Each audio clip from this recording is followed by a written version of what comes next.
اعوذ باللہ من الشیطان الرجیم، بسم اللہ الرحمن الرحیم۔ سامنے آپ کو جو جڑ نظر آ رہا ہے اس کو طبی اصطلاح میں ادرک بولتے ہیں۔ اگر یہ جب خشک نہیں ہوتا تو ادرک، اور جب یہ خشک ہو جاتا ہے تو اس کو سنڈ بولتے ہیں۔ قرآن میں اس کا ذکر ہے، اس کو زنجبیل کہا جاتا ہے۔ طبی لحاظ سے اس کے بہت زیادہ فوائد ہوتے ہیں۔ سب سے پہلی بات یہ کہ یہ وزن کو بہت زیادہ کم کرتا ہے۔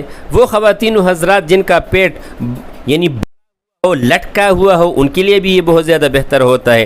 جن کے معدے میں تیزابیت بہت زیادہ ہوتی ہے، معدے میں جلن بہت زیادہ ہوتی ہے، چھوٹا پیشاب صحیح نہیں آتا، پیٹ میں درد ہوتا ہے، تو ان کے لیے یہ بہت زیادہ بہتر ہوتے ہیں۔ اس کا بہتر نسخہ یہ ہوتا ہے کہ 100 گرام آپ 50 گرام اس کے ساتھ ہلدی لے لیں، اس کے ساتھ 50 گرام آپ زیرہ سفید لے لیں، 20 گرام نوشادر لے لیں اور 10 گرام اس کے ساتھ کالی مرچ لے لیں۔